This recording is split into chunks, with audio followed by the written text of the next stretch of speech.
ಓಂಕಾರಂ ಬಿಂದು ಸಂಯುಕ್ತಂ ನಿತ್ಯಂ ಧ್ಯಾಯಂತಿ ಯೋಗಿನಃ ಕಾಮದಂ ಮೋಕ್ಷದಂಚೈವ ಓಂಕಾರಾಯ ನಮೋ ನಮಃ. ಈ ಓಂಕಾರ ತತ್ವ ಎಷ್ಟು ವಿಶೇಷವಾಗಿದೆ ಅಂದರೆ, ನಾವು ಯಾರನ್ನಾದರೂ ಮಾತಾಡಬೇಕಾದ್ರೆ ಶ್ರೀಯುತ, ಸನ್ಮಾನ್ಯ ಹೀಗೆಲ್ಲ ಜನಗಳನ್ನ ಮೆಚ್ಚಿಸೋಕ್ಕೆ ಮಾತಾಡ್ತೀವಿ. ದೇವರುಗಳನ್ನು ನೋಡಬೇಕಾದ್ರೆ ಓಂ ನಮಃ ಶಿವಾಯ, ಓಂ ನಮೋ ನಾರಾಯಣಾಯ, ಈ ರೀತಿಯಾಗಿ ಆ ಓಂಕಾರವನ್ನು ಸೇರಿಸಿ ಸ್ವಾಮಿಯನ್ನು ಕೂಗ್ತೀವಿ. ಇವತ್ತಿನ ವಿಶೇಷವಾದ ಸಂತೋಷ ನಿಮ್ಮೆಲ್ಲರಿಗಿಂತ ಮುಂಚೆ ನನಗಿದೆ. ಅಹಂ ಬ್ರಹ್ಮಾಸ್ಮಿ ಅಂತಾರಲ್ಲ, ಯಾಕೆಂದರೆ ದೇವರಿಗೆ ಅಭಿಷೇಕ ಅಲಂಕಾರ ಎಲ್ಲ ಮಾಡಿ ಆ ಸ್ಕ್ರೀನ್ ಹಾಕಿ ಒಳಗಡೆ ಎಲ್ಲ ಮುಗಿಸಿ ದೇವ್ರ ಮುಂದೆ ಒಂದು ನಿಮಿಷ ನಿಂತ್ಕೊಂಡು ದೇವ್ರನ್ನ ಆನಂದವಾಗಿ ನೋಡಿ ನನ್ನ ಆನಂದವನ್ನು ಭಕ್ತರಿಗೆಲ್ಲ ಹಂಚ್ತೀನಿ.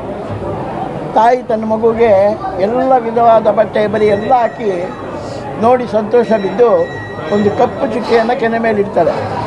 ನನ್ನ ಕಣ್ಣಿಗೆ ನೀನು ಇಷ್ಟು ಆನಂದವಾಗಿ ಕಾಣಿಸ್ತಿದ್ಯಾ, ಬೇರೆಯವ್ರ ಕಣ್ಣಿಗೆ ಆನಂದವಾಗಿ ಕಂಡು ನಿನ್ನ ದೃಷ್ಟಿ ಆಗೋದು ಬೇಡ ಅನ್ನೋ ಉದ್ದೇಶದಿಂದ ಒಂದು ಕಪ್ಪು ಚುಕ್ಕೆಯನ್ನು ಇಡ್ತಾಳೆ. ಆದರೆ ನಮ್ಮ ಬ್ರಹ್ಮಾಂಡನಾಥ ಈಶ್ವರನೇ ಪೂರ್ಣವಾಗಿ ಕಪ್ಪಾಗಿದ್ದಾನೆ. ಪೂರ್ಣವಾಗಿ ಕಪ್ಪಾಗಿದ್ದಂಥ ಈಶ್ವರನ ಮೇಲೆ ಹಾಲು ಸುರಿತಾ ಇದ್ದರೆ, ಸೂರ್ಯನ ಬಿಂಬ ಲಿಂಗದ ಮೇಲೆ ಬಿದ್ದರೆ ಆ ಕಪ್ಪಾದ ಚುಕ್ಕೆ ಎಲ್ಲೂ ಕಾಣಿಸ್ತಿಲ್ಲ. ಕ್ಷೀರೋದ್ಧಾರಣವ ಸಂಭವ.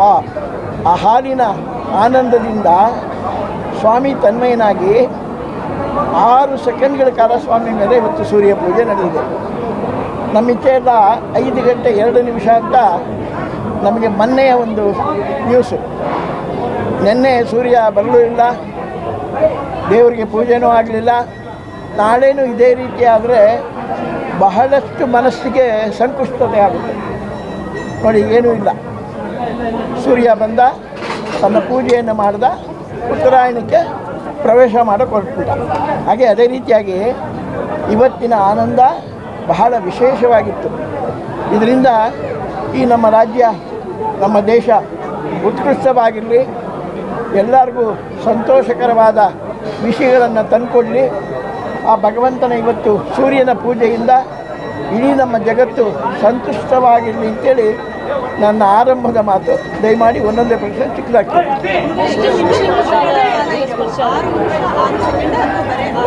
6 ಸೆಕೆಂಡ್.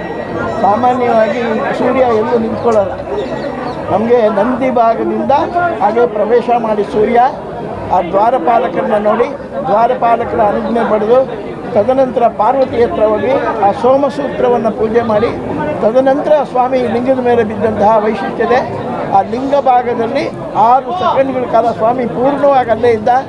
ಆ ಹಾಲಭಿಷೇಕ ಆಗುವಾಗ ಪೂರ್ಣ ಲಿಂಗವು ಕ್ಷೀರಮಯವಾಗಿತ್ತು. ಕ್ಷೀರಸಾಗರದಲ್ಲಿ ಮಹಾವಿಷ್ಣು ಹೇಗಿರ್ತಾರೋ ಅದೇ ರೀತಿ ಕಾಮಧೇನುವಿನ ಕ್ಷೀರದಿಂದ ನಮ್ಮ ಸ್ವಾಮಿ ಮತ್ತು ಸಂಪೂರ್ಣವಾಗಿ 6 ಸೆಕೆಂಡ್ಗಳ ಕಾಲ ಬಹಳ ವಿಶೇಷವಾದ ದರ್ಶನ.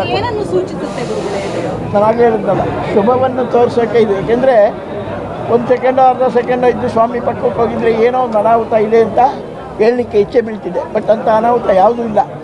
ನೆನ್ನೆಯ ಒಂದು ಪ್ರಣಾಳಿಕೆ, ಇವತ್ತಿನ ಪ್ರಣಾಳಿಕೆ ಯೋಚನೆ ಮಾಡಿದಾಗ ಸಂಪೂರ್ಣವಾಗಿ ನಮ್ಮ ಗಂಗಾಧರೇಶ್ವರ ತೃಪ್ತಿಯಾದ.